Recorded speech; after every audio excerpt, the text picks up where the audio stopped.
मेरे साथ इस वक्त सर्बानंद सोनोवाल जी मौजूद है, केंद्रीय मंत्री और पूर्व मुख्यमंत्री असम के। सर, पहले तो आपको बधाई कि आपने असम के साथ साथ पड़ोसी राज्य पश्चिम बंगाल भी जीत लिया। और इसके साथ साथ आपको क्या फैक्टर नजर ऐसा आता है कि असम में इतनी भारी जो जीत है वो तीसरी बार आप लोगों की हुई? हाँ, निश्चित रूप से जो अच्छा काम हुई है तो इसके लिए जनता खुश है। जनता ने ये मान लिया है कि बीजेपी रहेगा तो हमारा सुरक्षा भी रहेगा, हमारा शांति भी होगा और हमारा प्रगति भी होगा और हमको आगे बढ़ने के लिए सबको एक मतलब मौका मिलेगा। तो इसी भावना शक्ति से मुझे लगता है कि इतना बड़ा मैंडेट दी है, तो मैं असम के जनता को हृदय से आभार व्यक्त करना चाहता हूं।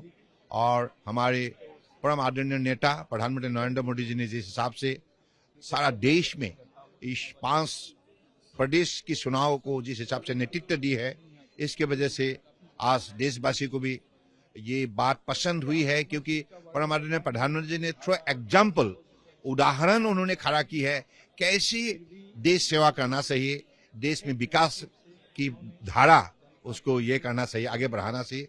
तो मुझे लगता है कुल मिला के असम में भी डॉक्टर हिमंता बिस्वा शर्मा जी ने पिछले दिनों में जो भी काम की है और हमारी बीजेपी सरकार की तरफ से जनता के लिए जो भी सेवा की गई है, इसके लिए जनता ने हमें तीसरी बार के लिए सत्ता में आने के लिए मौका दी है। के दौरान हमने देखा प्रचार जब हो रहा था तो चाहे अवैध घुसपैठियों का इशू हो और तमाम जो मुद्दे हैं इसको लेकर आप लोग प्रचार करते नजर आए, इसके इर्द गिर्द काफी प्रचार रहा। तो ये इश्यूज अब आप लोगों की प्राथमिकता रहेंगे, किस तरह की चीजें रहेंगी? निश्चित रूप से अवैध घुसपैठियों के खिलाफ हमारा कदम जारी रहेगा। हम इसके खिलाफ बड़े कार्य से कड़ा कदम हम उठाएंगे, क्योंकि हमारे असमिया लोगों का अस्तित्व का सवाल है। हमारा जाति माति भेटी कृष्टि संस्कृति को सुरक्षित करना होगा। असमिया का स्वाभिमान से ही सुरक्षित करके ही असम को विकास के रास्ते पर तेज से ले जाना पड़ेगा।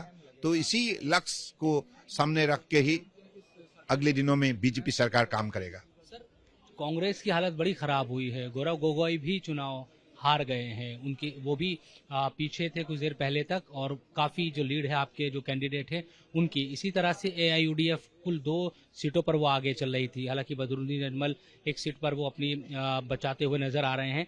इन दोनों पार्टियों का ये हाल जो हुआ है, इसको लेकर आप क्या कहें? नहीं, स्पष्ट बात है, ये तो विदेशी घुसपैठियों का साथ देने वाला पार्टी है, इसलिए जनता ने उसको ना कहा है। स्पष्ट बात है, ये कभी भी अपना शक्ति यहाँ नहीं बना पाएंगे, जगह नहीं बना पाएंगे।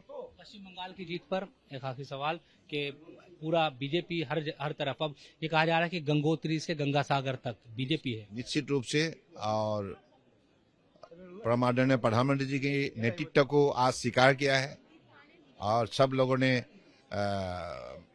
पीएम साहब की जो काम पिछले 11 साल में देश में हुई है, इन चीजों को आज सब लोगों ने ये मान्यता दी है, बंगाल में भी मान्यता दी है कि कैसे उन्होंने निष्ठापूर्वक ईमानदारी से देश सेवा की है।